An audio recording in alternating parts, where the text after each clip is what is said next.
so much for coming on and sharing all your wisdom with us. Good to have you. Yeah, absolutely, man. This is awesome. Glad to be able to chat more. First time was awesome. Loved doing it. I loved everyone that was on the call. And I'm glad that we can share this with more people because honestly, I think more people just need to be able to understand how they can make an impact in their business. And I've just frankly loved working with everyone in this community too. So glad to be back. Yeah, everybody in the Investor Fuse community are hustlers. They're deal makers, they're entrepreneurs, and they're always looking for that competitive edge that can help scale their business to the next level. And this is why we do these expert trainings. So I want to start off with a little Dilbert comic strip here because we're talking about real estate agents, and real estate agents are an easy target. I don't mean to offend you if you are a real estate agent yourself, but I found this Dilbert comic and it's pretty funny. Dilbert saying, Dogbert is his real estate agent. He's not a very good real estate agent. When it rains, the sewer backs up and covers the driveway. So he writes down Lakeview. Every spring, rabid squirrels rip off huge chunks of the roof to look for food. He's like, seasonal skylight. And then the dry brush behind the house is a fire hazard. Potential fireplace. Sometimes they're really good at selling something that shouldn't be sold, put on the market. I thought this was kind of a funny comic strip to share. Not all real estate agents are created equal, which I think is a point that you want to make, right, Kyle? Absolutely, man. Yeah, I think it's funny. I think real estate agents get a bad rap. There are so many of them just in the country. It's obviously you get a wide spectrum of different people. There are some characters though, for sure, that I think can tend to make people feel like they're all the same. But I actually love real estate agents. That's actually, obviously one of my main things is building relationships with people that actually can do amazing work with you. And real estate agents are some of the best people, in my opinion, as business professionals too. So they definitely are a full spectrum of people that we can work with. Exactly. So now that we got making fun of real estate agents out of the way, let's talk about how to create a beneficial relationship with them. But first, just give us a little bit of background, who you are and how did you get started with real estate investing, just so people have just a little bit of context, but not too much context. Totally. Yeah, so I actually started about 7 years ago. When I started, I was actually doing it while I was in college. So I was an intern at a pretty large investment company here. I say that in all respects. It's a company called Fortune Builders. They're actually one of the largest real estate education companies in the country. They have a smaller company called CT Homes, which was on that show, Flip That House.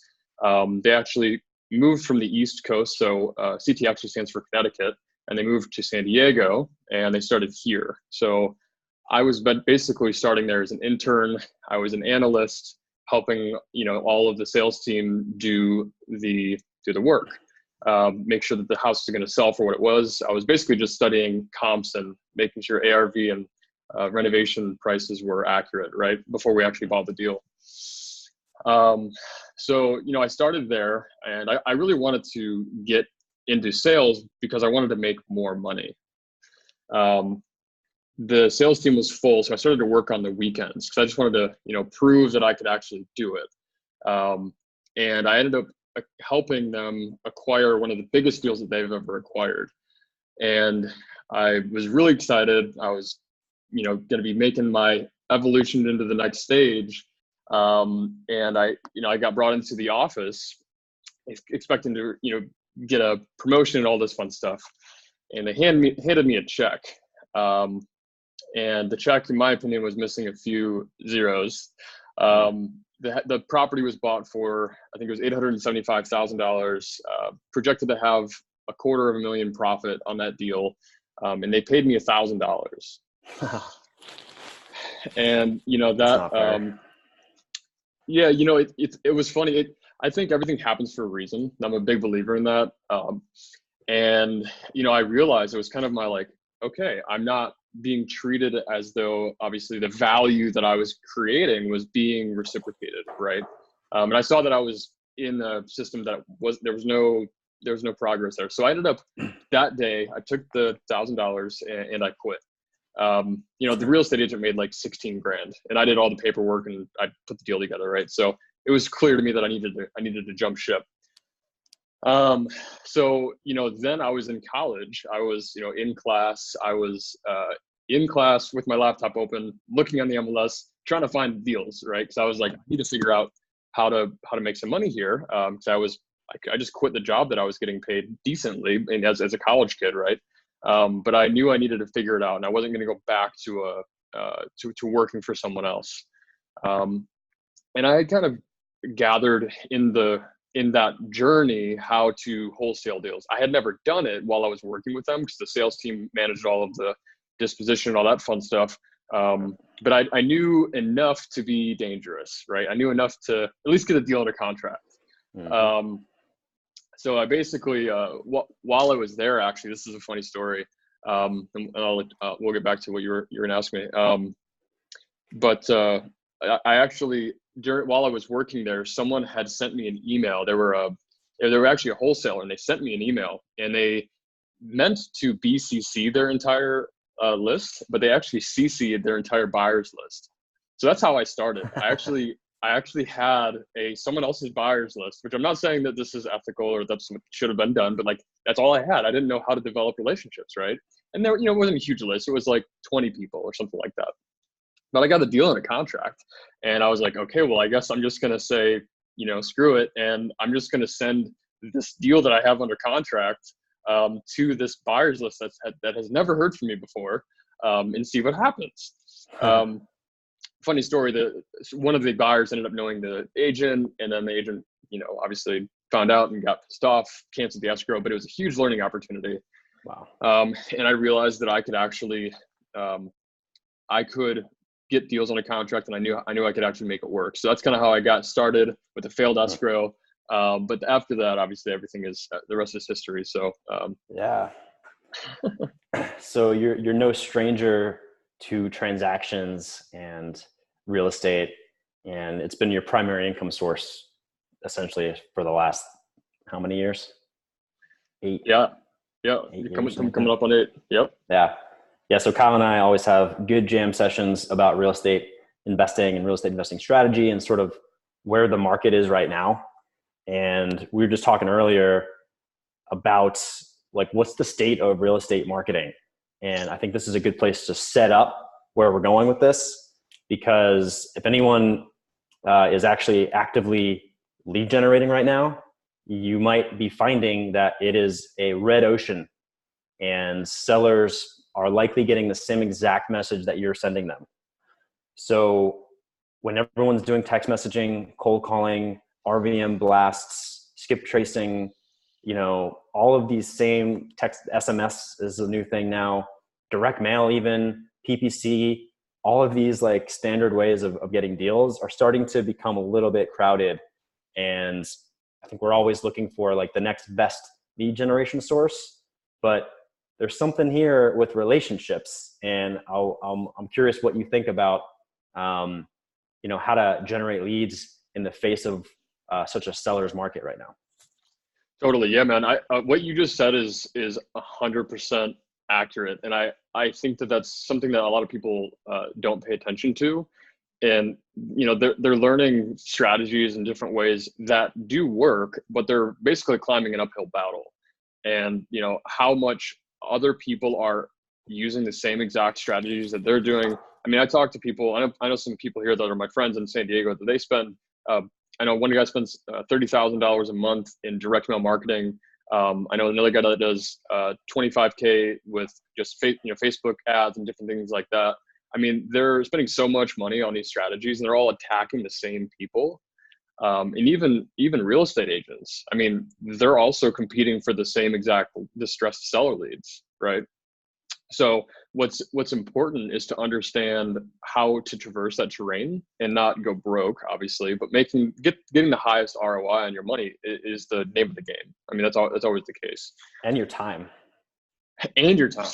Yeah, man, for sure. I mean, how long does it take to like put all these, scrape all these different lists, try out all these different softwares, all of the inbound, from people that aren't actually qualified. There's so much time and energy and money that's put into this. I mean, I'm sure most of the people on this call are trying to build their business so that it works for them. instead of having themselves locked into a job, right? Yeah. That's one of the reasons why I even got into this and why I wanted to do it, is because I just wanted to make a bunch of money and spend time on the beach. Like that's exciting to me. But back to your question, I think what's important in any market condition, I think it's important to have lead strategies that work in any market condition, whether supply is high or supply is low, whether prices are at a high or low. There's always going to be market fluctuations, right? We can look historical data. There's always ebbs and flows of every single market. You always make money when you buy, right? Like that's the key. The amount of money you spend to acquire that property goes into that, acquisition cost. My strategy is always focusing on how can I acquire these leads for as cheap as possible and keep the leads, the quality high, and keep the consistency high. Because I want to be able to weather any market condition and not have to depend on, my $10,000 a month ad spend to be able to keep going. You know what I mean? Mm-hmm. So I'm a big fan of being able to building systems, being able to weather any market condition. So with that in mind, I know the strategies, and people don't seem to get past the lead generation thing. It's the conversation that comes up whenever I talk to an investor that is stuck. They can't get past systemizing lead generation. Right. And in my personal opinion, I feel like that's the easiest thing, because you're just talking to people. You just have to talk to a lot of people. It scales. You're either going to be spending money to generate the lead, or you're going to be spending time to go out and drive for dollars or build relationships with agents to generate those leads. Talk me through sort of the revelation that you got into, oh man, you can actually make a living with working with real estate agents the right way. Totally. Yeah, man. It's kind of funny. I kind of stumbled upon it on accident. The way that basically I discovered that I could build a system that was predictable, and that I could really know that I could decrease the time that I put in and actually increase the outputs that I had, was a total fluke chance. And I just happened to, be trying to figure out the system, right? That's kind of how it works, right? When you're trying to figure something out, like things, you stumble upon randomness, right? Mm-hmm. The way that I discovered that, not only realizing that, in my first canceled escrow, that, the agent relationships need to be handled with delicacy, and they need to be handled properly so that everyone's happy in the game. I realized that wholesaling is a very specific process that needs to be handled with delicacy. And most wholesalers have a bad rep too, because they get into contract into escrow with agents and then back out of these deals because they're not able to actually perform on the contracts. And so I figured out that we needed to basically solve for that problem. But the way to do that, first of all, is to have a relationship with the agent before you even get into escrow with them, right? But how I stumbled upon, what you were just asking is, we had a software change here in San Diego. So our MLS is called Paragon. And it actually had an update a few years ago. And what they did on accident was they allowed for downloading of all of the emails of all of the agents in San Diego, which is crazy, right? And if you think about privacy, and obviously agents want their information to be able to be found by their agents, but exporting 25,000 emails and anyone has access to it, things can go sideways, and they did. So people were abusing it left and right. But when I saw that, I was like, that's an interesting idea, to be able to communicate with as many people as you would like to on this platform like email, but be able to communicate as much as you can. Agents, when that was going on, agents really just got pissed off. They stopped responding, and it was purely a relationship game. If you had relationships that you knew, you'd call them, you would be able to interface with them and actually do deals with people you knew. If you didn't have that, you were kind of screwed. Fast forward, you can still access agents' emails to the MLS, but you can't export them. But basically what I figured out is that agents respond very, very well to emails. Almost as well as a phone call. And I think that's actually a result of the legacy of, obviously, emails have been around for a while. I think that email is still king. That's how the majority of business people, and especially real estate agents, transact and do business, right? They respond to emails. And so I basically just discovered that I can have as effective as a conversation via email that I can on phone. And so I just basically decided I'm going to craft and perfect the best way to communicate with agents over email so that I don't have to spend all day on the phone call. Because let's be honest, most real estate agents, and this is a compliment, can talk really, really well. And they love talking to people. That's why they're good at selling, right? They sell people when they go to houses, right? But they can also take up 15 minutes to 30 minutes of your time every time you talk to them. And I wanted to talk to as many people as I could so that I could get as many opportunities as I could. So with email, instead of talking to, 10 people a day on phone calls and having really good conversations, I could talk to 500 on email and have maybe 80% or 90% of the same success of the conversation. You know what I mean? And that was just like, holy shit. Like I can really make progress here. Like I can build this into a system where I don't have to spend my time, and it takes me 20 minutes to send 500 emails or whatever, drafting a good email to them. That changed the game for me. And then you can have a VA run the email system because you don't have to, it's email. You don't have to talk to people. Absolutely. Yeah. But my all of my emails, I would say 95% of my emails are sent as me, but by my assistants, because Amazing. I've developed the templates, and I developed an exact sequence and cadence of, if they say this, then you respond in this way. Right. And I don't have to worry about my assistant messing up that conversation because I've already created them as templates that they can literally just like punch in the template and it's there and they just click send. So I don't have to worry about them being able to speak good English, because most of my assistants are overseas, right? They're in different parts of Southeast Asia, Europe, different places, right? So English isn't that great, but having the ability to have conversations without you actually being able to needing to click send and you spending time in your inbox, that's the number one way to scale your relationships and deal flow, in my opinion. Amazing. So there's a couple revelations here. I'll kind of synthesize this. One, you figured out how to turn the MLS into your secret weapon. Right. And I'm assuming that you can really get super targeted with who you're going to be reaching out to, what agents you're going to be reaching out to. Right. And then two, you realize that it doesn't all have to be done via phone. You're still going to get the same end results that you're looking for, which is deal flow, just by using email, which is sort of the leverage point that allows you to step away and systemize and have someone else run that show. Am I correct? That's 100% true. All right. So people are probably already thinking kind of where this is going.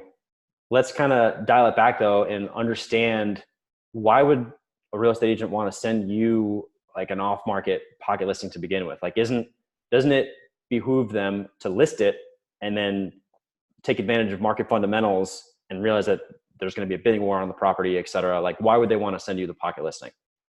Sure. So, I mean, for a lot of different reasons, but I think what's really important to remember is that real estate agents are in a transaction for a few different reasons. Obviously, one, to make their seller happy, right? So if they are a listing agent, their role is to sell the seller's property. If they are dual representing the property, they also could potentially be representing you, Dan, for instance, as a buyer. And so they might want to be able to sell the same property to you to make double end commission. Now, that's obviously a good incentive as itself to make twice as much money. But here in San Diego, 5% of $500,000 is a good commission, right? So that's like kind of like the basic level of understanding the incentive of why someone would want to send you a deal instead of taking it to the market. because, another agent has fair game to send their buyers to the listing agent and have an equal shot of contending at the table of making a deal, right? But when you really think about, why they would send you a deal just in general, we really need to think about agents want to have as easy of an experience as possible. Just like real estate investors want to have an easy transaction as well. So, if I know you and I can send you a deal and you can make me an offer that's within the ballpark of what my seller is looking for, I would much rather send you a deal and not go through the hassle of, having 10 different investors who I don't know, who are going to pull me in and out of escrow a bunch of times. They're going to make up fake repair quotes. They're going to, take me through escrow. They're going to stress my seller out. And, I don't know what's going to happen. It's like the Wild West. I mean, there's so many investors who are in the space now who don't know what they're doing, who are new. They're going down this path of learning how to wholesale deals from other people who, in my opinion, don't give them the best fundamentals, and they ruin relationships. They screw up escrows. They promise, a higher number than they actually can perform on, and they're told to negotiate $30,000 down when you get into escrow, because that's how you secure a deal, right? It's not, the fundamentals aren't there. So my approach is to always lead with integrity, to always do what you say you're going to do, so that when you get a deal into escrow, you don't have to worry about it. You know that you're closing a deal. The deal's going through. You've already worked it out with your buyer, or if you're buying it yourself, you know that you're going to be closing on the deal because you worked it out and you negotiated it before you got into escrow. Now, all of that's to say that when an agent experiences that level of a deal and they're like, wow, that was the easiest deal ever. We opened escrow, they put their money in, and we closed. There was no hiccups. They did their inspections before they actually, put in the escrow. Like, I want to do business with them again. They're going to be raving fans of yours. I can't tell you how many agents that I have that I close the deal with, and they're like, hey, my other friend has a house that needs to be flipped. I would love for you to work with them because of how easy it was for me. And I told them, I already gave them your number. And it's just amazing. Like, people just want to have an easy experience, and they want to know that they're being taken care of. So this happens as you start to build these relationships, but Totally. You can also start getting off market deals right away, just like with Absolutely. like the first couple interactions with the realtor. Totally. So I guess how are you positioning yourself? I think people are probably wondering, how do you position yourself to these realtors in terms of where do you fit into this transaction? Sure. Yeah. So you're absolutely right. First of all, you don't need to have done deals before to have an established, credibility with an agent to have them send you deals. You just need to know what that looks like. You need to know how you can orchestrate a deal so that you can approach the deal the right way, or approach the relationship initially, even before you even have a deal to talk about, to build a relationship with that agent that they understand when they do have a deal, they're going to want to work with you. So how I do that really is the magic. So understanding that everything we just talked about, agents want an easy deal. They want to be able to double end commission, even triple end on the back end. We can talk about that later. But basically what you want to do is you want to position yourself as obviously someone who is going to help them achieve their goals, right? So I like to find real estate agents who have done deals that are fixers before. So that's the easiest way to think about this, right? Like, who are we going to try to work with?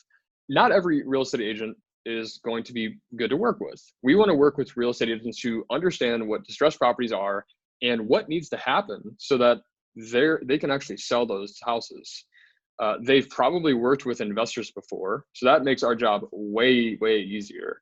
And they probably have had bad experiences before, which also makes our job very, very easy, because we know all of the different ways that a deal can go south, how an agent can get screwed by an investor, and we can essentially explain to them how we operate before there's even a deal on the table. Because, you know, when there's a deal and they're like, oh, you have this house, like it almost can come across as though like, yeah, sure, you're going to do what you say you're going to do because I've heard that before. And I got screwed. Right. But if we set it up in a way where it's positioned so that we're not even talking about a deal right now, I just want to build a relationship with you. And here's how I operate. Does that work for you? Right. And setting it up in a way so that I am understanding where you're coming from. I want to make your life as easy as possible. And let me prove that when you have a deal that we can work on together. Right. So that now all of a sudden there's nothing for you to lose. You know, we were talking about it and I'm investing all of my time and energy right now into you, into developing this relationship with you. Now, keep in mind, most of this is done on email. So you and I are, you know, having this dialogue here, but it's mostly done on email. Yeah. But basically, you know, in a nutshell, we're trying to set them up so that they know when they have that property and it's ready to be sold, when they make the agreement with the seller that they're going to help them sell this distressed property that needs to be sold to an investor. The goal is to make you, Dan, as the person that they think about. That's what we want them to do. We want mind share in that agent's mind, because we want them to say, let's give that you know, seemingly easy opportunity a shot. And you would be so surprised at how often agents want that relief. They want to have the opportunity to have an easy deal and to make more money. And if we give them that opportunity, it will work in a nutshell. So the first principles of this is you're making sure that you keep it's a win-win situation from the get-go. So Totally. If you're not approaching them as this is what I need, you're approaching them as, hi, this is how I can help your business. That's just Absolutely. key. You're probably using jargon so that you sound like you know what you're doing and that you've been around transactions before. Totally. You're clear with how you intend to work with the agent moving forward. And you're clear about how you like to work with the agents. So there's open communication from the get-go. Do you also link out to a website or past deals or something like that? Yeah. So you asked me about positioning, and I think that's important. So to build credibility, you can do a lot of different things.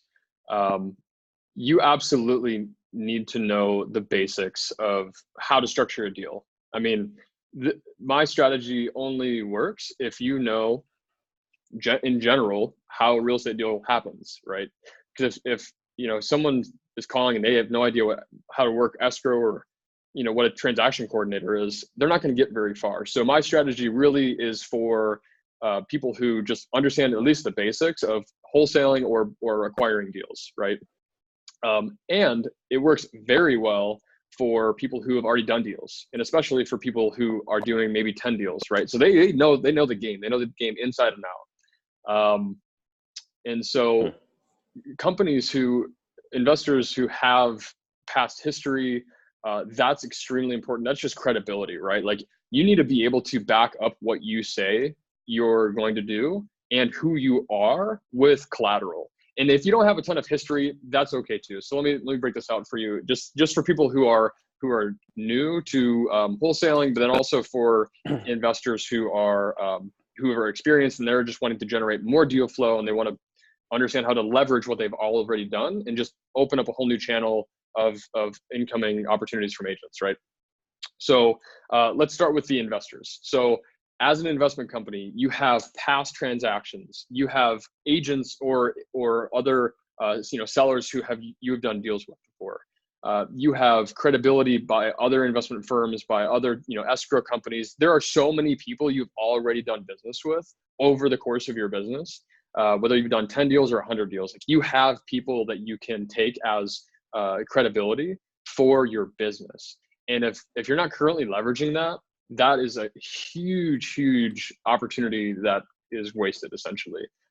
So transaction history, having a list of the past couple dozen deals that you've done, that's amazing. Like having an agent ask, who are you? Show me some examples of properties that you've done. Having a folder, just really simply like make a Dropbox folder or even have it on your website where you have pictures of the remodels that you've made before and after, right? Like everyone loves watching the TV shows to see what the transformations look like.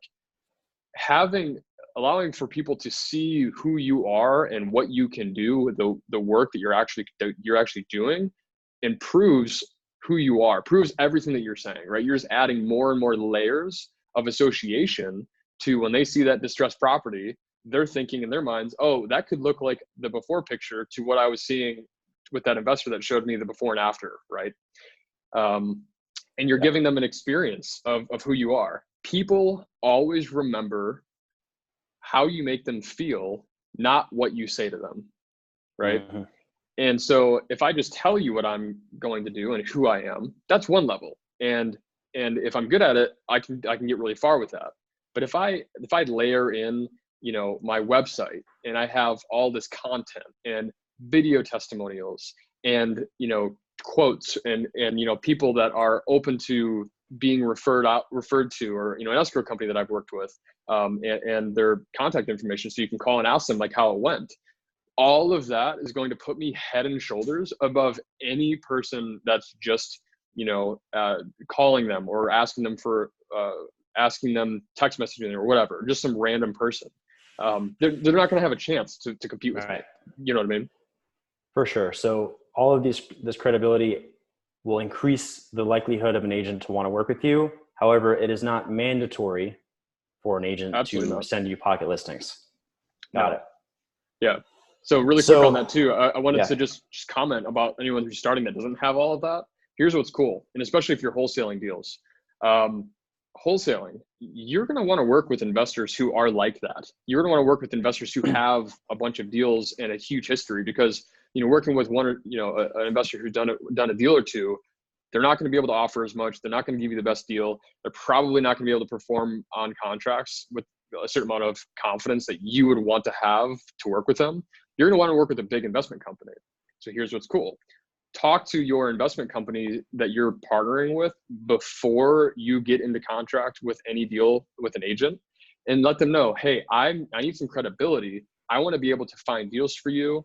And if you can share your past success and allow for me to market it as though I'm a part of the team, or that this is how, this is our track record, that will be huge. You can just basically drift on, someone else's coattails on having dozens of deals to be able to send to an agent that are legitimate, and you're already getting, permission. So it checks out, you know what I mean? So you don't have to have already done this, especially if you're starting out, because not everyone has credibility, but you don't need it. You don't need to have credibility. You might just need to work with someone who does.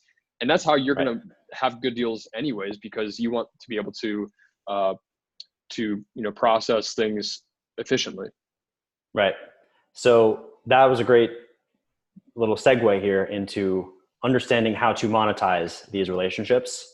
So you're either going to be buying these deals yourself for your own investing or rehabbing, or potentially buying for your own portfolio, or you're going to be sourcing these deals on behalf of another company.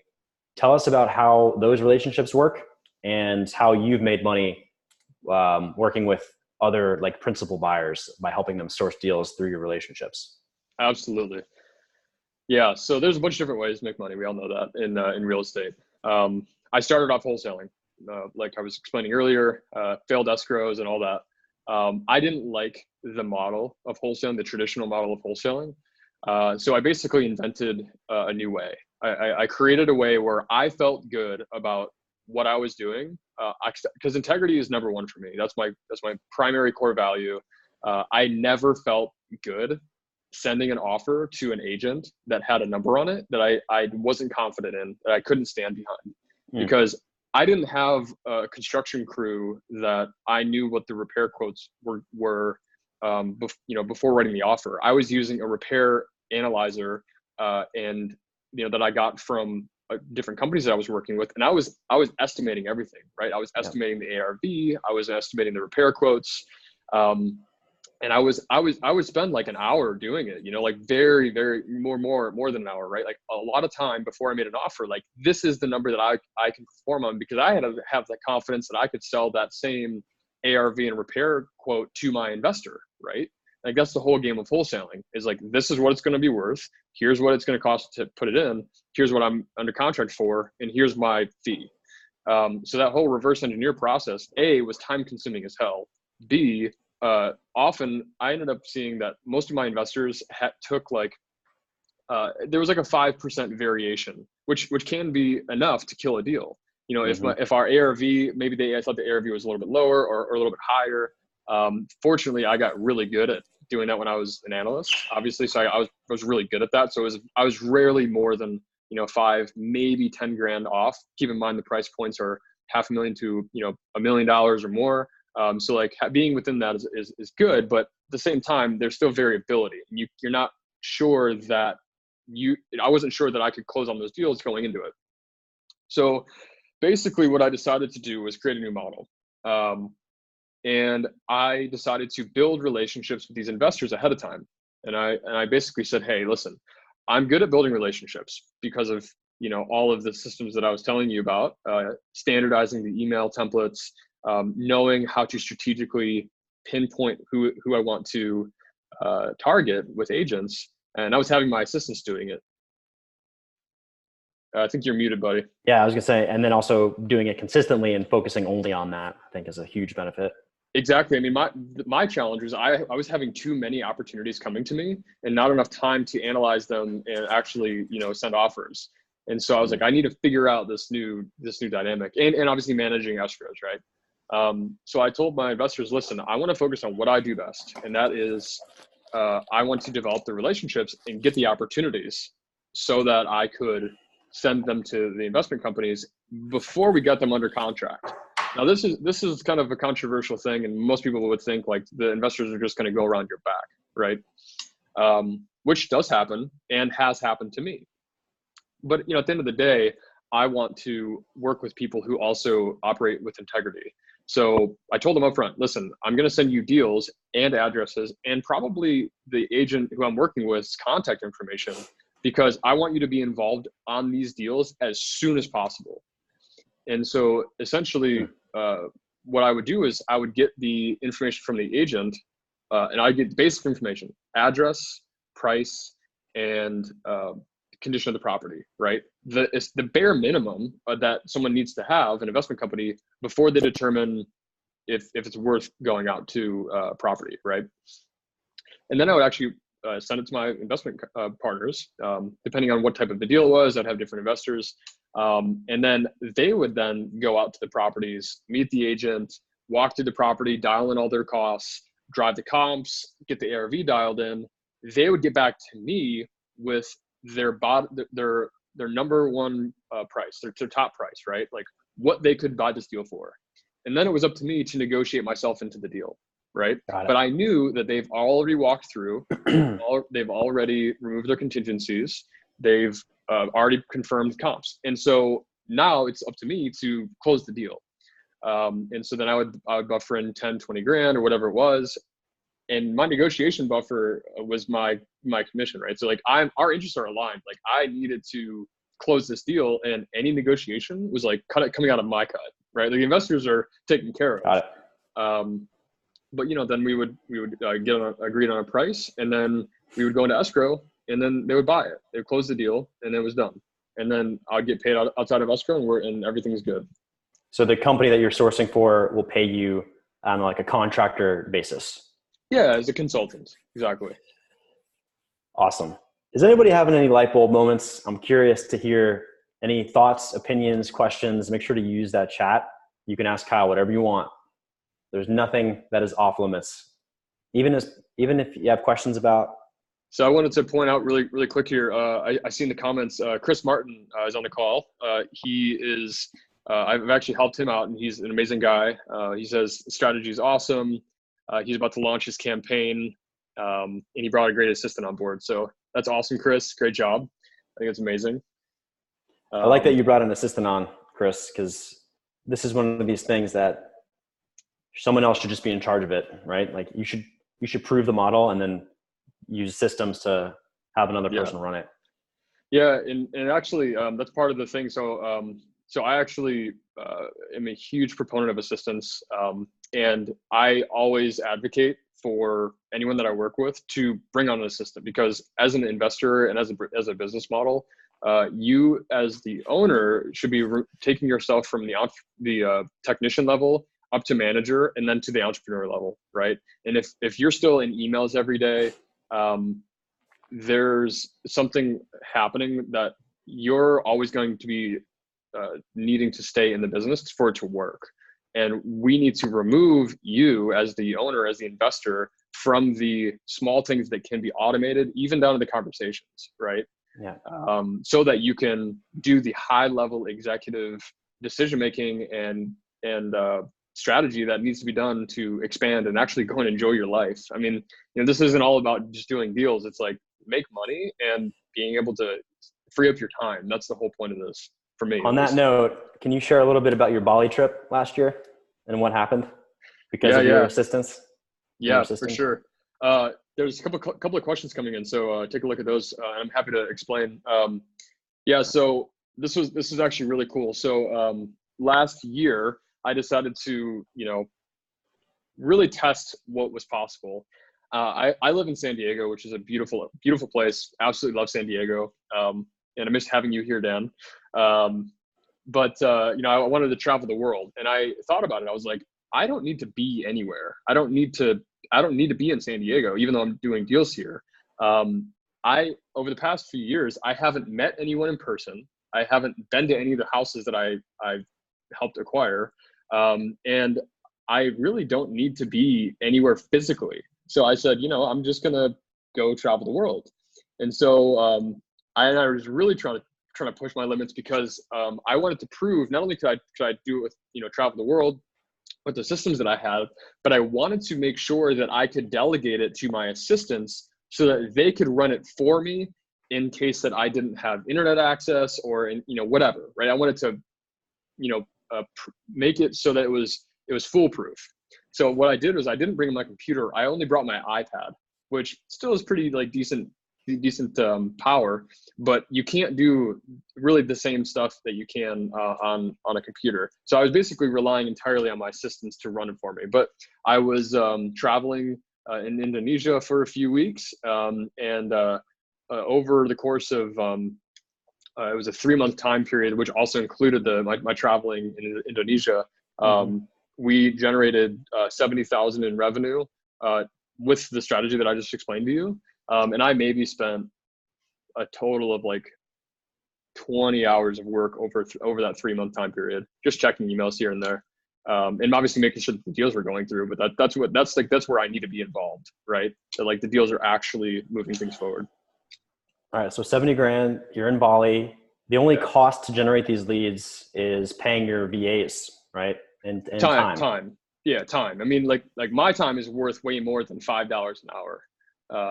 But the typical, assistant cost that you can find overseas it's really good payment for them, really, really good in general. Around $5 an hour, you can get a really good executive assistant.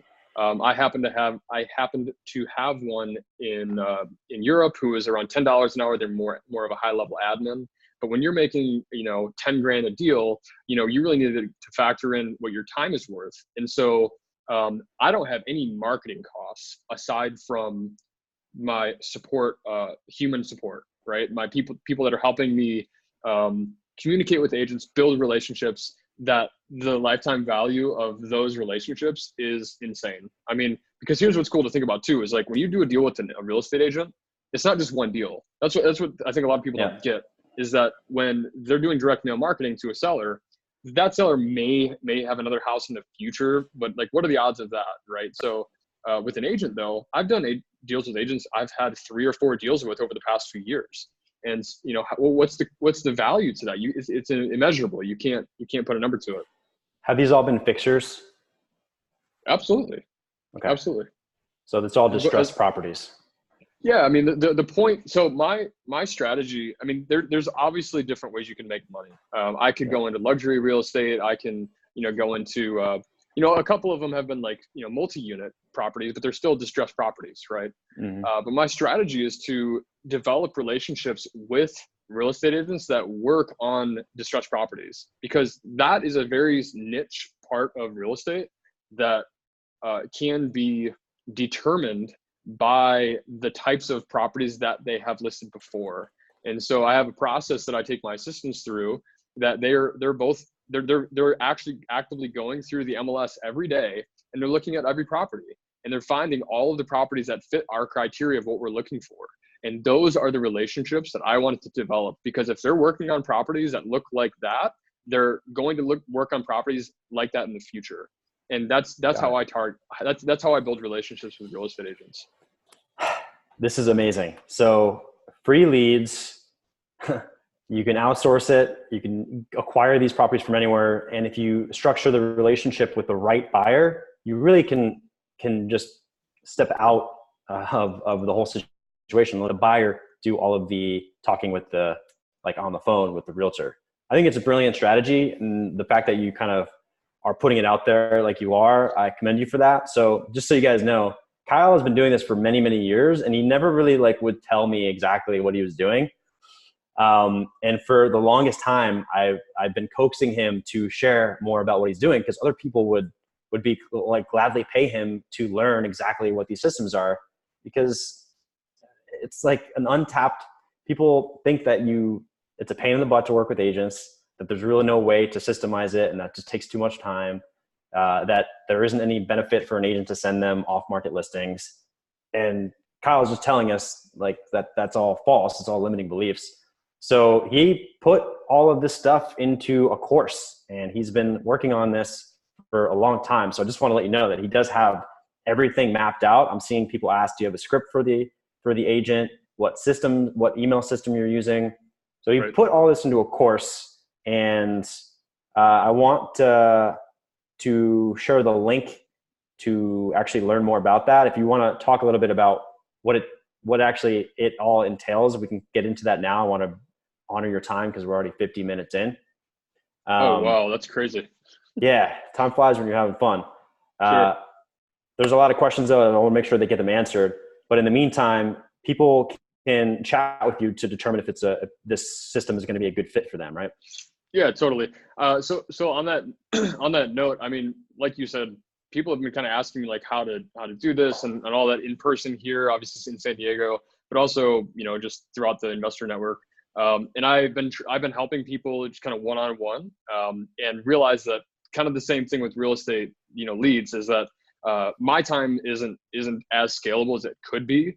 Helping people one-on-one, right? I would love to help you, Dan, and just show you exactly how to do it, in your business, and walk you through it on a phone call, and be with you every step of the way. But that's not scalable for me to help impact as many people as possible. And I really believe that, it was kind of funny because I was more or less hoarding this information because of, out of, scarcity thinking, to be honest.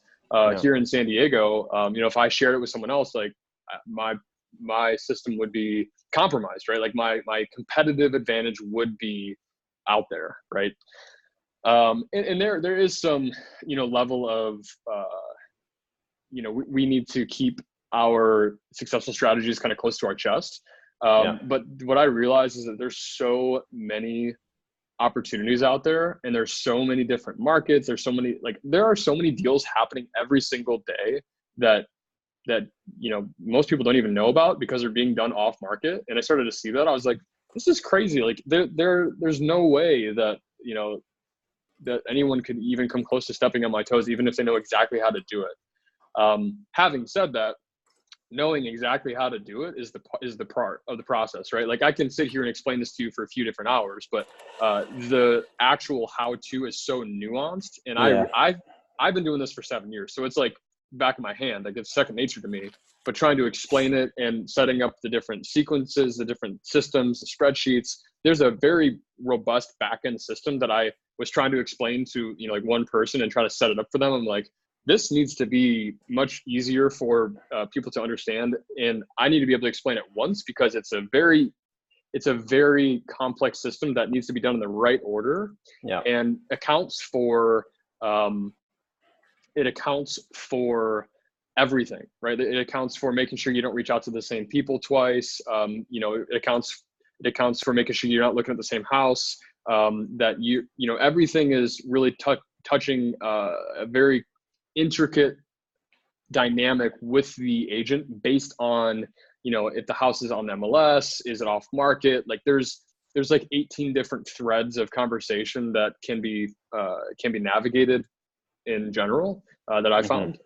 So basically I put it into a course, and I actually have a few things because I know we were talking about this before. I can show you just in general what it, high level, what it looks like. If you want, we can go into some it would be cool for people to understand like what it all entails. I actually went through Kyle's course as well, and it's super detailed. Like I didn't even get through the whole thing because I have to run InvestorFuse, but I did the first couple steps, and I literally got leads like within the first few days of implementing this stuff. So we're not just blowing smoke. This actually does work.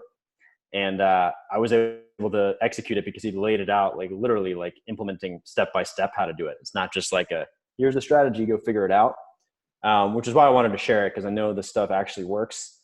I want to, before we do a screen share though, let's just answer some of these questions, because the screen share is going to get a lot more questions. Yeah, absolutely.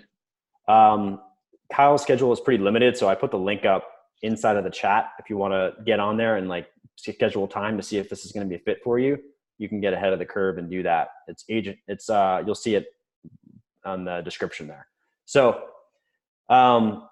there's realtors everywhere. I'm answering Daniel's question here. How do you source to reach out to the right ones? Do you look through the MLS to see who is posting fixer uppers and reach out to them via email? Or do you generally try to reach out to every one of them?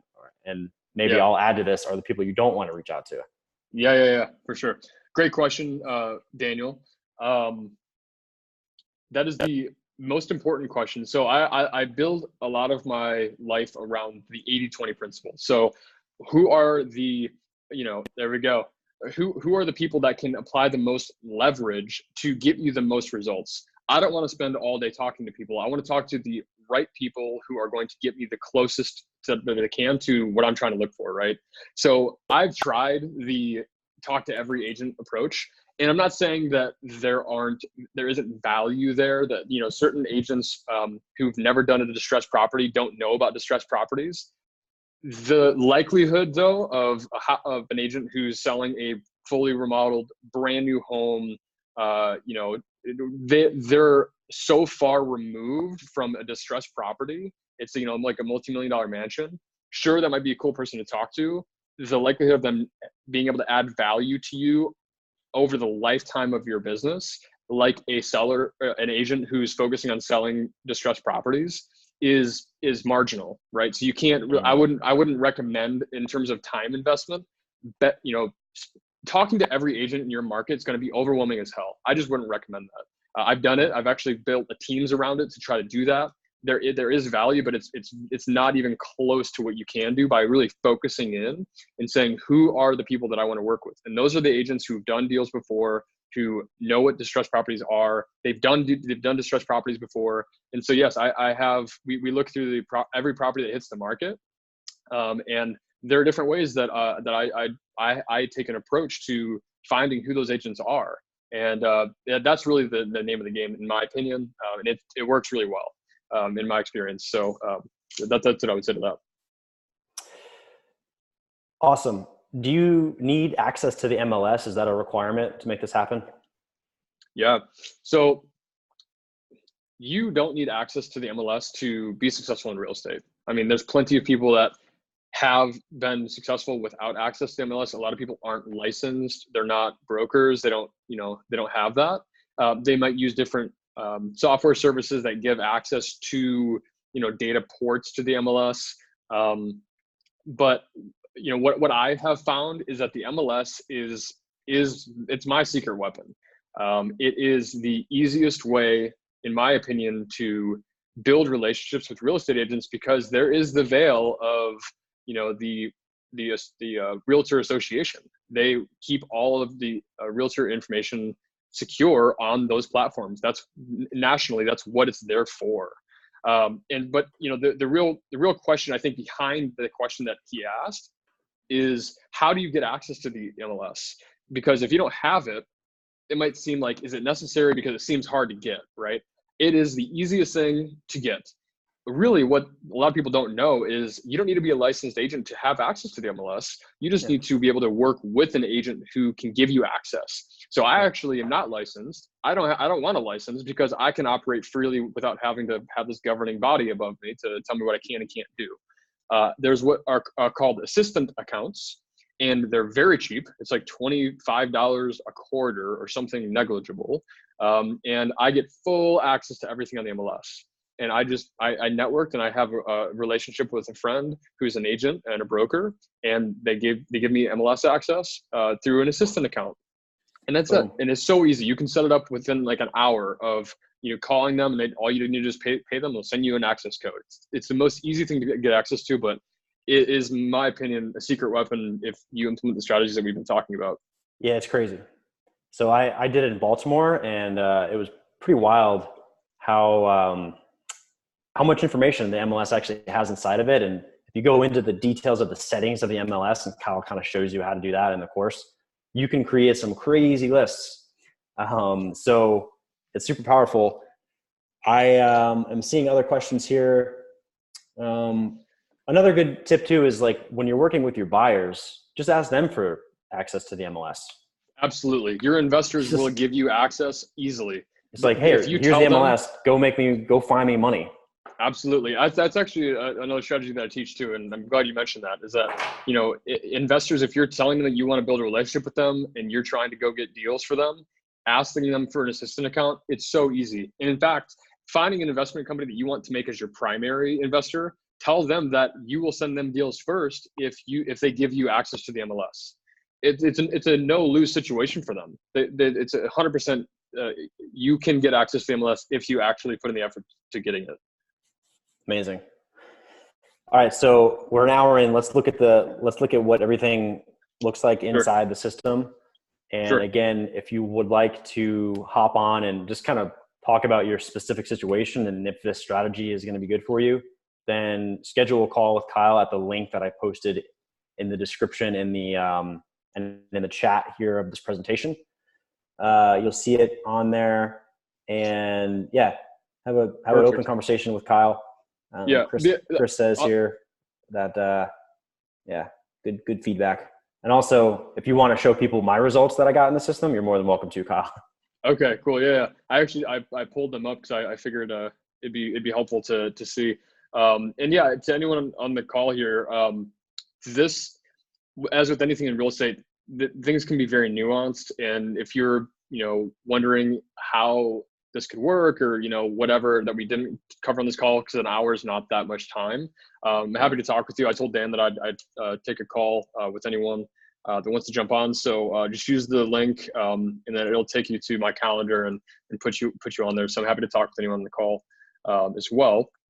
So give me one quick second. I'm going to share my screen. So I'll show you a couple quick things that I just wanted to give an example of what it looks like on the inside. Yeah. And if you have any questions, you can obviously let me know. Yeah, I'm keeping an eye on that for you. Okay, cool. Yeah, so basically this is inside the course. So I'm a very systems oriented guy. I like to make sure that everything is as simple as possible. Everything is orderly and cohesive. So basically everything is done so that if you follow it step by step from top to bottom, you will get results. It's not a matter of if it works, it's a matter of if you put in the work, right? Mm-hmm. So, I mean, just in a nutshell here, we're looking at the different categories. So basically, I take people from the very basic levels of what the system is, some of which we talked about on this call, but really diving deep into, what's possible, understanding agents down to like a psychological level. I go really deep into understanding commissions and incentives. So like this one is actually talking about agent psychology. So understanding how, agents think and how they work. And I've dealt with hundreds and thousands of agents to really understand kind of what's going on in their minds. 'Cause I actually study psychology and I study influencing people. So I understand the small details that go into how they think and how you need to approach the conversation so that you're talking the same language, right? Yeah. You don't want to be talking in investor speak. You want to be talking in agent speak, right? Mm-hmm. And obviously we talk about incentives and compensation. So how how your company or as an investor or as a wholesaler can really dive deep into learning how you can structure the deals with agents so that they feel like they're getting the best deal possible, and like it's overwhelming to them how they can work with you, and I think it's really important to be able to do that. In the course as well, there's a ton of documents and a lot of spreadsheets and things templates and I think there was a question about email templates as well. I do have let me see, different email templates. So like this is some of the templates that I have in the course. So basically, can you see my screen okay, Dan? Yeah. Conversation logic. Yeah, so basically, all of these things on the left side, these are all different scenarios. Let's see, like agent provides us a property that is clearly out of our purchase criteria. Okay, well, that would be convenient to be able to have a response to. And these are all associated to different templates that are also in the course that can auto-populate when you're in your Gmail. Dude, this is nuts. Yeah. So, it's basically, here's what I found that works. Here's the even down to the amount of time that I recommend waiting until you send the reply sequence, and then after that, maybe you want to follow up with a phone call depending on the status of the property. But just dozens and dozens of scenarios. So you can just hand this off to an assistant, and like they'll pretty much have most of what they need to get their job done with a little bit of guidance from you. Absolutely. I mean, the whole point of this for me in general was to build it so that I could have an assistant doing it for me. I think the big revelation on that is that there's only a finite number of ways an agent can like deal with you or respond, and you've figured out every possible scenario.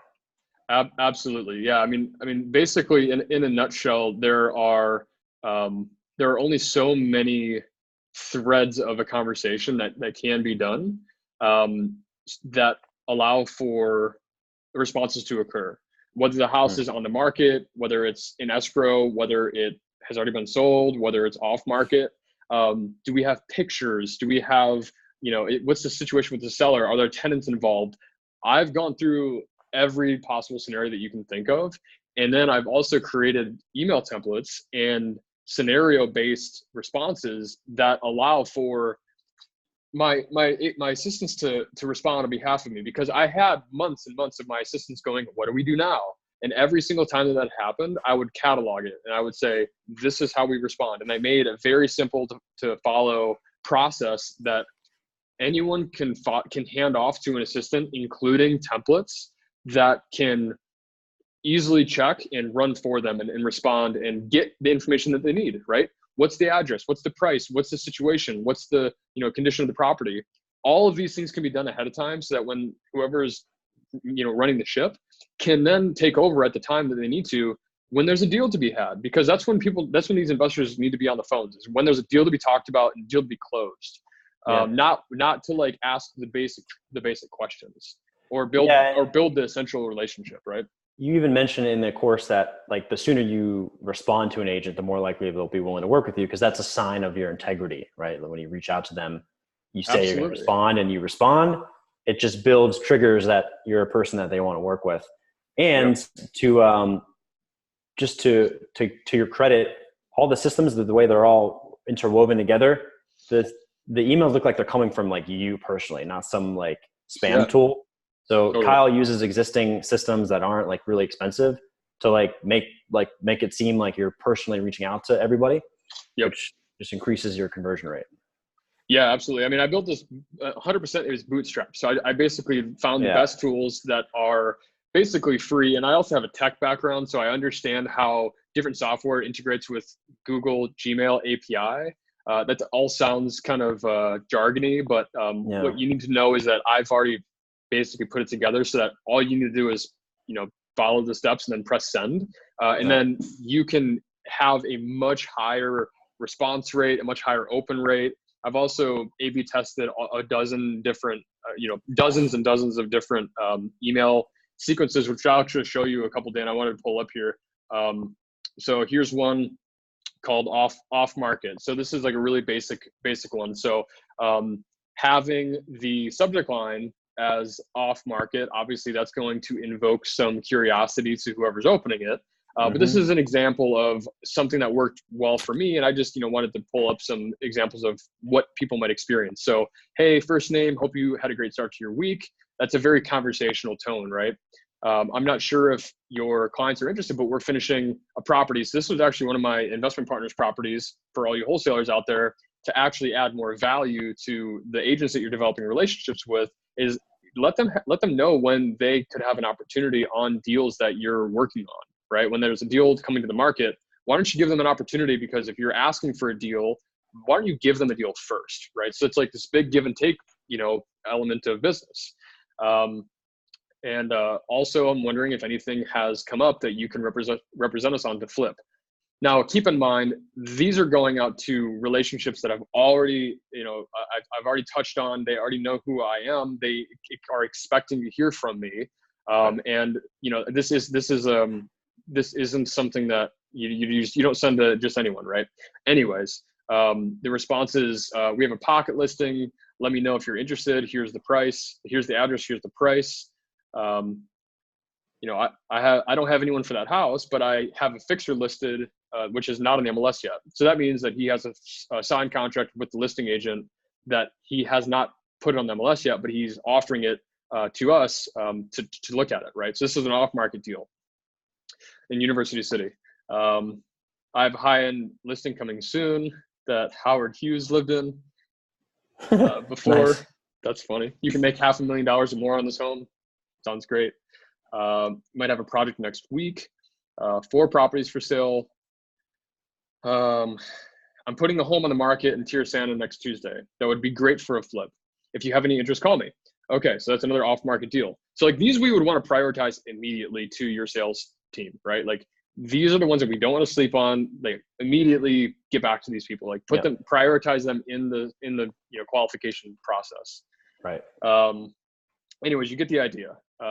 These are all different addresses, whatever, you get it. So this style of, email conversation coupled with who the people we're actually talking to matters immensely, but it works really, really well. I mean, you can see it here. Can you show the one that I did too? Just for my own ego's sake. I was just going to pull up here. So here you go. So off-market opportunity for you. Hope this finds you doing amazing. We have an off-market opportunity for you. Boom, there it is in Maryland. Amazing. So this agent is a good example of someone who knows what they're doing. So they give you the price. They're giving you their estimation of an ARV of the cost. But this is an agent who's done deals before, right? They know how an agent works, an investor works, and they're trying to give you all the information that you need to make your decision. So this is awesome, man. And this was as a result of you going through the program and sending out your initial marketing campaign. And this is her initial. This was like the couple days after you sent your first one, right? Yep. Okay, perfect. Here's another one. So I have one coming up on this property. This one, another investor beat me out on. It was super hot. Oh, nice. Yeah. Why did he win? The price? Could offer more? The person I sent it to didn't stay on top of it like they should have. Got it. Well, that's obviously just a disposition element, which obviously it's a you and I can talk problem. You and I can talk about that, and there's ways to get around that. And I'm happy to we can talk about that as well. But what's important, Dan, is that you had an agent sending you an off-market deal. That's the point. Like even if agents are sending you deals that are distressed, that are on the market, that's still good because they're seeing you as who they should be sending deals to, right? But you had an agent within the first couple of days of sending your first email campaign to getting these off-market deals. That's huge, and that's amazing. And I mean, I would congratulate you, but you did the work. So like, congratulations for doing the work. But the system was what what you said, how, who you talked to, how you said it, all that like kind of made it happen, right? Yeah, exactly. And yeah, I wouldn't have known to reach out to that dude otherwise. I believe I can get it done for 160, 175. Call me whenever you want to discuss. Cash offer, no contingencies. Perfect. Yeah, so this agent gets it. Crazy. That was crazy. And this was just like I said, I just followed the steps that Kyle did. There's a question from Steve that I want to ask you. I think I've asked you this before. Sure. Have you tried text blasting agents instead of email? And if you did, how'd it go? Yeah. So, I mean, in a nutshell, text blasting does work. Obviously that can work. Here's a couple of things. Texting is not free. Text messaging costs money, right? I know people that spend a lot of money on text messaging. It's a relatively new strategy, I think, in terms of history. Email has been around for way longer. People are way more accustomed to receiving emails. There's so much more detail with what you're trying to do here. Like even like talking about your buying criteria would suck via text. There's a lot of limitations. So also it's very invasive. I'm not a huge fan of reaching out to people that I've never talked to before via text message. Because first of all, they want to know how the hell that I got their phone number. There is a different experience from imagine someone that you don't know texting you out of nowhere. How are you going to feel? Like, and also like asking you to like to do things, and like, it's weird. If you don't like, I don't personally like having people that I don't know texting me. No, I hate it. With calls too. But the thing is with phone numbers too, which is funny, and this is just a psychological thing, you only expect to hear from people that you've given your phone number to, right? And if you ever have, I have a persistent, pestering, random phone number call me every single day. Someone sold my phone number to someone, and I don't know who it is, but every time I see a phone number call me from some random state, I know that it's just this nuisance, and I hate it. But if I had an agent reach out to me that I've never talked to before via email and say, hey, I would love to work with you, I would be thrilled. That'd be great. Like it's non-invasive. It's also free. So there's an element of content, like you're saying, the amount of content you can share. You can also, you can have a much more deliberate, lengthy conversation, right? Because the nature of email is a longer conversation versus like text messaging or like tweeting, right? That they constrain the content. But also I can have a conversation with 7,000 real estate agents every month for free. You can't do that with text messaging. It costs different amounts depending on which platform you use. So I'm not saying it doesn't work, but what I'm saying is that in my experience, and I've tested this, the overwhelming response is mostly negative, and I don't want to have to spend my time dealing with negative responses. Yeah. And also the tech infrastructure is a little bit more challenging when you're dealing with an assistant sending messages for you and things like that. So I would you can make money with it, but it's probably not. Yeah, you can make money with it, but it's probably not going to be as effective or efficient as email, right? Totally. I'm sure it works for some people, but my focus is building a strategy that's as close to free as possible, and it can scale without having the cost to scale with it, right? So like if I want to send 50,000 emails, it's not going to cost me 5 times as much. You know what I mean? Right. It might cost me an extra $10, $20 or whatever it is, right? It's like super, super simple. So anyways, do you think that answers the question? Yeah, for sure. There's a couple questions here about working with the buyers. So you mentioned this kind of earlier before, but Roy asked, how do you keep the investor client from working with you on the first deal, and after that, working directly with the realtor on future deals without you? Is the investor client the one who's doing the contracts? How many deals are you doing per month using this method? He's asking. So basically, like, how do you know that the person you're sourcing deals from aren't just gonna like get deals directly from the realtor? Yeah, there was a lot of questions there. So I'll address that one, and then we can go from there. So back to the integrity point, it comes down to understanding who you're working with in general.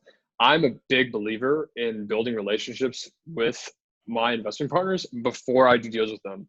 I would recommend anyone that's doing deals with other investors or they're wholesaling deals, go sit down with them, go to their office, take them out to lunch, take them out to dinner, do whatever you need to build a relationship with them so that you can tell, at least feel comfortable knowing like, do you get a good feeling from this person? Does this seem like they'll actually, you should and be at friends the same too. Like, absolutely. I love talking and hanging out with my investors. Every time we do a deal, I set up a lunch and I set up a dinner and we go celebrate over steaks. Like it should be a fun experience for everyone involved, right? And not just this, like, if you feel like someone's going to go behind your back and someone's going to, steal a deal out from underneath you, you haven't built enough rapport and relationship with that person. And you probably shouldn't be working with that person if you get that feeling from them. There's plenty of investors to work with. I'm a huge believer in that. Also, they're going to be killing the golden goose. Like you're out there making relationships, not with just that one realtor, but with like the whole landscape of realtors in your market.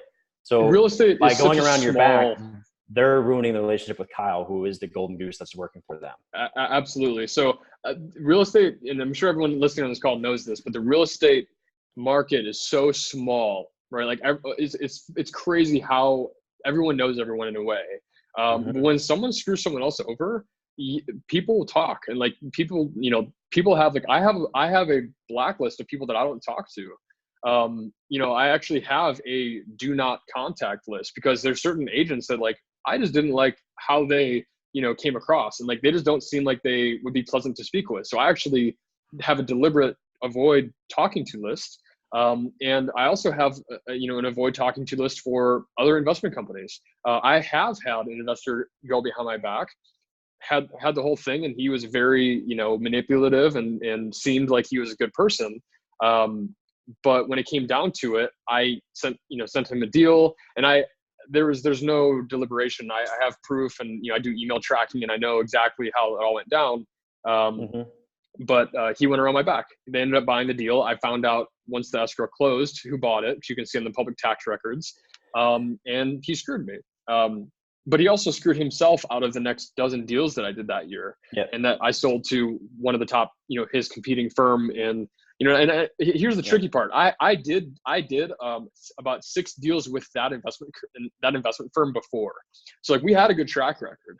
I just happened to get passed off to another an acquisition partner that I had never dealt with before, and he screwed me. The company suffered because he screwed me, but I didn't suffer because there's plenty of other investors out there who have integrity that are willing to do deals the right way. So it's all par for the course. It doesn't, you have to be able to cross. You have to be willing to cross the bridge to get over the water, right? And sometimes the bridge falls, but you keep swimming, right? Yep. And just to reiterate that, I know there was other questions here from Maximo, from Tim, from Corey. They're thinking that you're like the principal buyer and that you're double closing these deals or something. I'll just make it clear. There's 2 situations that this strategy will work for you. One, you're the principal buyer and you want to incorporate a new strategy to find deals. Then your team is going to be the one that's doing this. And then you're going to actually having to go and talk to the realtors if it's like a good lead. However, up to the point that it's a good lead, you should be outsourcing as much as possible using these systems. The second way is you're doing this as a deal finder for other investors in your market that you have a relationship with, like we just described, where you're coming to them and you're basically forwarding them over the vetted opportunity once that off-market opportunity comes into your inbox. Absolutely. They're going to be working with the realtor and being the principal. So you're not doing double closes. You're not really involved. You're just kind of the consultant that's helping them source these deals with your relationships that you're building. So it's like a relationship first model. It's totally different than like what you might be used to with wholesaling or double closing. Or does that make sense to you guys? Let me know in the comments if that made sense. Yeah, I mean, basically it's relationship arbitrage, right? I'm sourcing opportunity. I'm helping everyone involved, helping the seller, helping the agent, helping the buyer. But the relationship is the asset, right? There's 3 main parts of a deal: the acquisition, the renovation, and the disposition. And without the first leg, none of the rest happens. And whoever you're working with, if you are the principal buyer, obviously you can take all three of those approaches, or all three of those down yourself, right? All of what I'm talking about still applies, in my opinion, as much, if not more, if you are the one that is the reputation is your company, right? Because Yeah. if you screw up the deal, obviously you're screwing up your reputation for your company. If I'm working with an investor and he screws up the deal, he's screwing up my reputation too. But if he screws up the renovation, that's his deal to make on the back end, right? They're going to screw up the profitability and the reputation itself. So there's a couple of ways to do this for sure, but what you just explained is accurate. And didn't you just recently close a deal? Are you still doing this deal on the side, or are you just focusing more on? Yeah. No, listen, man. Like once this is set up, it would be foolish to not have it always running. Yeah. Because it's like the ROI is insane. I mean, I maybe spend $1,000 a month overall cost to have VAs help me run it, and it can generate 2 to 3 deals a month, easily, and $10K a deal, like that's a pretty damn good ROI. And again, I'm not focusing on it solely. Whoever is doing this, and if they're 100% on it and they're pushing it, they can do way more deals. They can do this in different markets. They can have way more assistants doing it. I'm doing this more as a lifestyle thing where, 20, 30K a month is a pretty good, our good number to have as living on. Yeah, and you only really need to maintain a couple buyer relationships. It's not I very don't need to have a ton. Yeah, I mean, I have about a dozen good relationships, but I mainly do deals with, I'd say, like 3 or 4 investors, depending on the type of deal, whether it's a development deal, whether it's an ad unit, or we're going to do a multi-unit. There's different buyers for different areas of San Diego because I do the whole county. But you don't need to have hundreds and thousands of buyers lists. The traditional wholesale model is not my game. I would much rather have way less headache and not worry about, who I'm working with. And when I put a deal into escrow, it's closing. I don't have to worry about it. I can go focus on the next deal or let my assistants just build relationships. Right. And I never have a bad relationship because we always remove contingencies before we go to escrow, and we always buy the deals. So it solves everything. This should be fun. It should be allowing for people to have a good life, right? And not have to worry about if their escrow is going to go through at the end of the day. So that's my approach. 100%. Yeah. What's the most you've made on a fee? The most I've made. Oh man, this is fun. Good question. Yeah. One deal. So there's different ways that you can structure deals, right? So like I said, the 3 prongs. If you have the deal, you pretty much can have, your say at what's possible. Now, keep in mind, you can negotiate whatever you want. I happen to have a deal. It was a multi-unit deal, off market, crazy good price. And I just ran the numbers and I was like, there's a huge spread on this deal. I ended up working with a friend of mine who's an investor locally. And, at the same time, working with friends is great, but you got to be able to work out a deal. So I ended up negotiating an acquisition fee. So upfront. So basically a consulting fee for actually finding the deal. And that was about 15, 20K. I think it was like 17 grand from memory. And then on top of that, I worked out a commission on the back end, depending on hitting certain ARV numbers. And also there was an element of my agent relationship. There was a brokerage commission involved. So we actually were able to roll some agent commission into it as well. And I think we got up to around like 45 grand as a whole on that one particular deal. That's not bad from that $1,000 check that CT Homes paid you for that deal that they made 6 figures on. Yeah, exactly. Such a better system. So yeah, you can do it virtually. You can set this up so that your assistant's doing most of the work, and your job at that point is to maintain the system and make sure that you have a solid principal buyer pool to choose from. Or you could be the principal buyer, and your team is going to be the one that's manning the system, generating Yep. those off-market opportunities. And the What, longer what, you do this, I feel like it's a snowball effect. Right. Absolutely, and this should be implemented by anyone who wants to be in real estate for the next few years, right? Like if you're going to be in real estate for any amount of time, especially years forward, having a strategy that basically you don't have to worry about spending money on it, but it can constantly bring you deals. That's the most important part. Want to have a quick comment on what you were just saying about assistance. I actually help my clients get assistance. I have a few people in different companies that I work with that are have very favorable terms, and they basically find the best assistants across the world. They like pre-vet them. So if anyone is hesitating, saying like, I would love to do it, but I don't want to have to go hire a VA, that's also a big process that I'm trying to help people as well. There's some people that are really, really good at finding them, and I've partnered with some of those people. So if people are wanting to do this, but they feel like they don't have bandwidth, setting you up with an assistant is actually, I would highly, highly recommend that. And I think I saw Corey's comment in here. He said he wished that he had started sooner.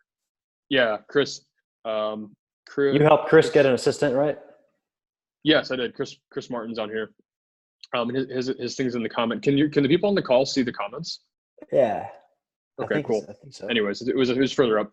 But anyways, I think assistants are really important. That's part of the process. So in the course, I also have examples of how I have my assistants doing the process. I break it down so that we use Asana for task management, and I actually make it so easy so that, you know, whoever's working on the system, they already have the tasks outlined for their assistants, so that when they start, they can have the order, how they should actually go through the program to make sure all the systems are set up, but then B, have the systems in Asana set up so that the assistants can consistently run this process to get the results that they want over time. Because that's half the process too, right? Like managing your damn assistant. So I try to make that as easy as possible by giving them the tools and having everything outlined so that basically we just plug and play and they don't have to worry about it. Because most people on this call are business owners or investors, and they don't want to spend time learning a new thing and having to, to train someone and all that stuff. So I'm trying to do that for them in a way as much as I can. It's important, obviously, to know how the hell it works from a high level, but you want to be able to take your hands off the wheel and let someone else do it for you. So that's my goal for them. Yep. So this does take work. This isn't a push button automation type of thing. The best automation sometimes is an amazing assistant. So time to start wrapping this up. I want to make sure that people have, I gotta go too. Their questions answered, but more importantly, Kyle's schedule is probably already close to getting booked up.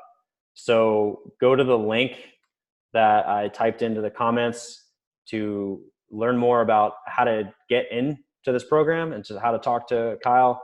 To book a call, you have to talk with him first. He wants to make sure that you're going to be a good fit and that you're going to get results, and then you have the right infrastructure in place to actually get results from this.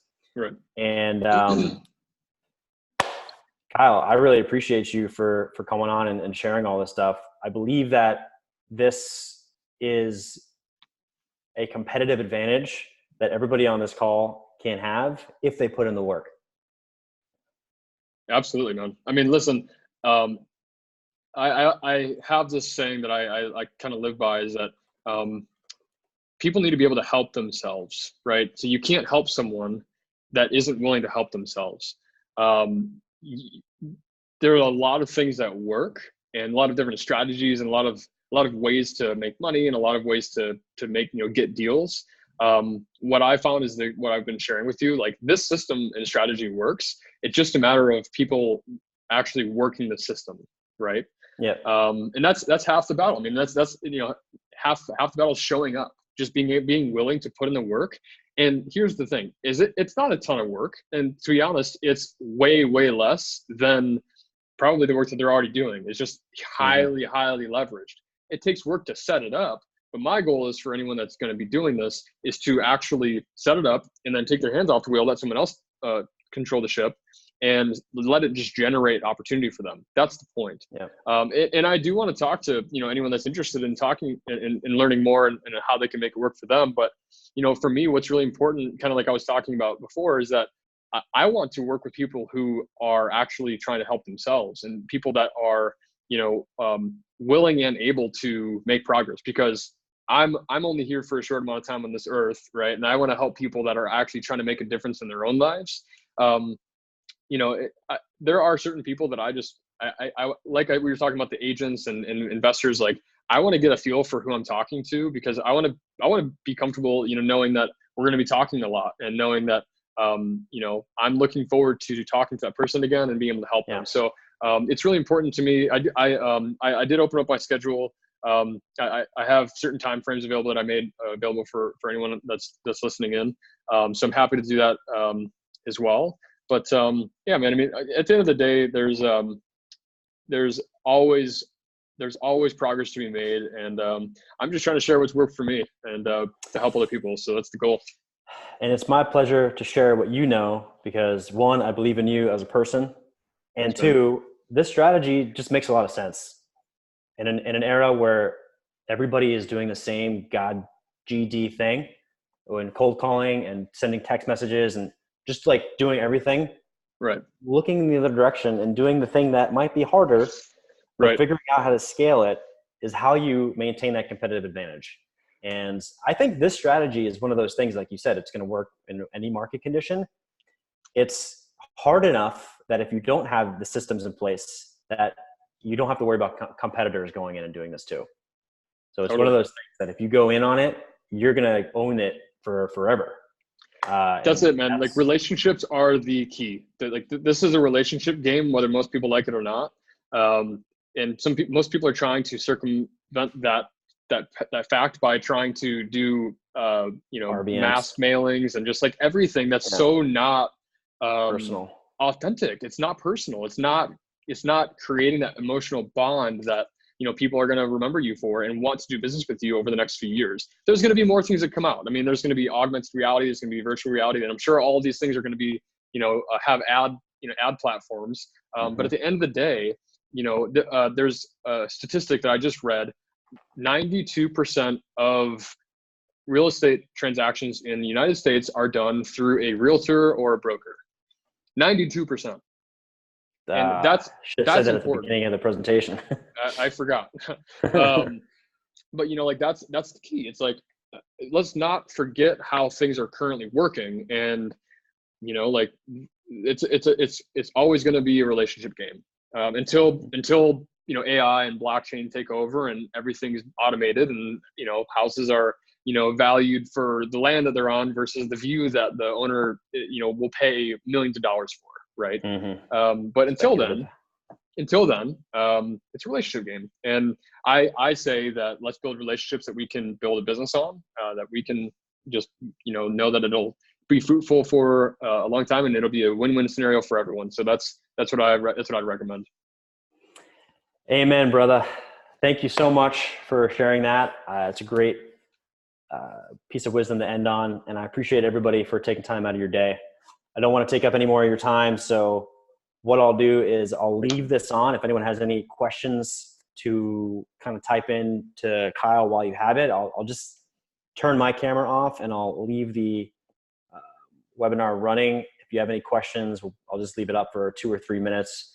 If not, then just make sure to go to the link that I posted, get on Kyle's scheduler and get into his program and get some deals done, because whatever you're going to make as a result is going to be worth it in the end. And this is like a snowball effect type of system. So thanks again, Kyle, for all the work that you've done to share with my community.